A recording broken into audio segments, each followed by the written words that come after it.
दोस्तों ये एक सच्ची कहानी है एक जर्मन लड़की की जिसका नाम एनालीज माइकल था। दोस्तों साल 1977 में 23 साल की उम्र में एनालीज माइकल की एक दर्दनाक मौत हो जाती है। मौत के पीछे जिस चीज़ को वजह बनाया जाता है उसको एक्सोर्सिज्म बोलते हैं। चलिए ये जानने की कोशिश करते हैं कि असल में एक्सोर्सिज्म होता क्या है। दोस्तों एक्सोर्सिज्म ऐसे प्रोसेस को बोला जाता है कि जिसके तहत कोई भी आमिल या पादरी ऐसे प्रोसेस को यूज़ करते हुए किसी भी इंसानी जिस्म में से जो बदरुओं या फिर ऐसे डेवल्स या डीमंस को एजैकुलेशन के लिए जो प्रोसेस इस्तेमाल होता है उसको एक्सोर्सिज्म बोलते हैं। चलिए वापस कहानी पे चलते हैं और ये जानने की कोशिश करते हैं उन पोशीदा हक़ाइक़ को, रियलिटीज़ को जो इस कहानी में छुपे हुए हैं। दोस्तों इस कहानी में दो एस्पेक्ट्स ऐसे हैं जो बहुत ही इम्पॉर्टेंट रोल प्ले करते हैं, जिसमें एक साइंटिफिक रिसर्च है और दूसरा एक्सोर्सिज्म है। हम दोनों को एक साथ समझने और जानने की कोशिश करेंगे। दोस्तों एनालीज माइकल 21 सितंबर 1952 को जर्मनी में पैदा होती हैं। दोस्तों एनालीज माइकल का ताल्लुक एक कैथोलिक फैमिली से था और वो भी एक नॉर्मल इंसान की तरह एक नॉर्मल ज़िंदगी गुजार रही थी।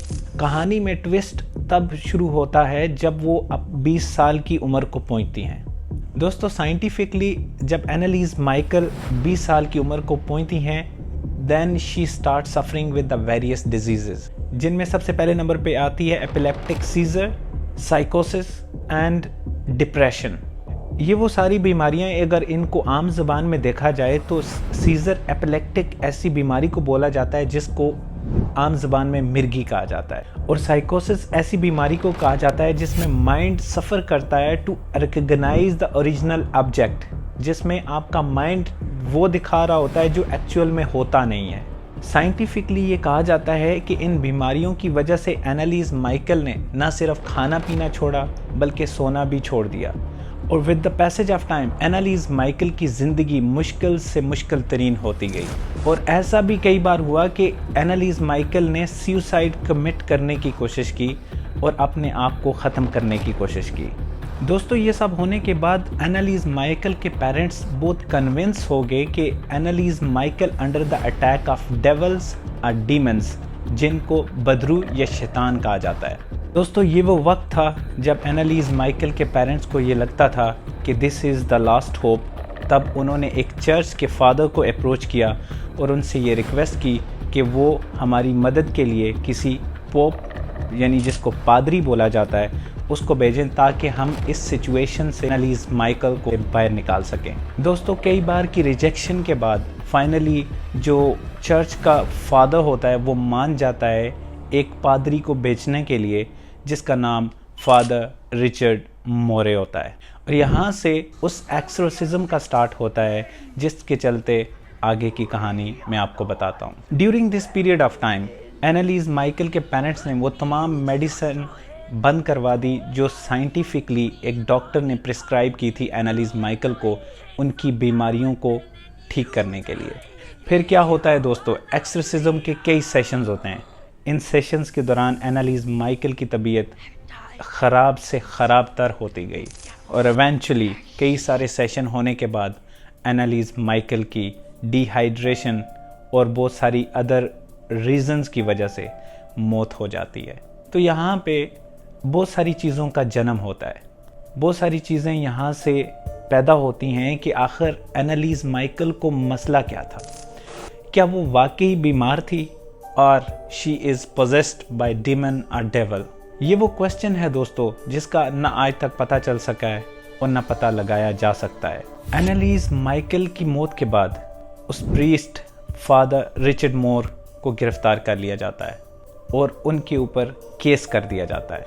दोस्तों एनालीज माइकल की मौत का डायरेक्टली रिस्पॉन्सिबल फादर रिचर्ड मोर को कहा जाता है, और ये भी कहा जाता है कि एनालीज माइकल की मौत उन एक्सोर्सिज्म के सेशंस और प्रैक्टिसेस के दौरान हुई जो फादर रिचर्ड मोर ने एनालीज माइकल के ऊपर अप्लाइज की, और उनको 6 मंथ के लिए कैद कर दिया जाता है।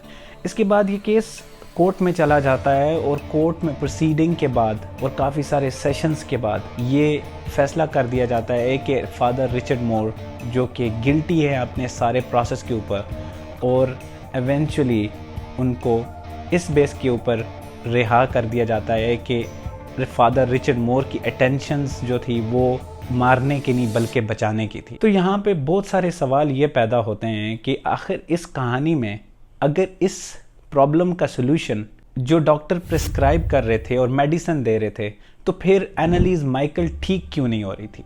अगर ये एक्सोर्सिज्म के प्रोसेस के दौरान एनालिस माइकल की डेथ हुई है, तो फिर वो एनालिस माइकल इस सारे प्रोसेस के दौरान भी उनको फ़ायदा क्यों नहीं हुआ? ये वो सवालात हैं जिनके जवाबात आज तक नहीं मिल सके। ये मिस्ट्री यहीं पे ख़त्म होती है और इस मिस्ट्री के ऊपर एक बहुत ही हिस्टोरिकल मूवी भी बनी हुई है जिसका नाम द एक्सोर्सिज्म ऑफ एमिली रोज़। ये मूवी 2005 में बनाई गई और इसको बहुत सारी मकबूलियत मिली, बहुत सारे लोगों ने इसको देखा और इसको एक बाकायदा अवार्ड भी मिला। दोस्तों, अगर आपने भी इस कहानी को समझने की कोशिश करनी है तो आप इस मूवी को ज़रूर देखें।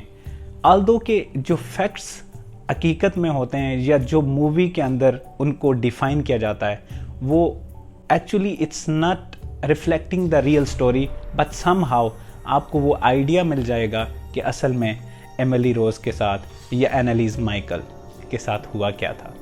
इसी के साथ अल्लाह निगहबान।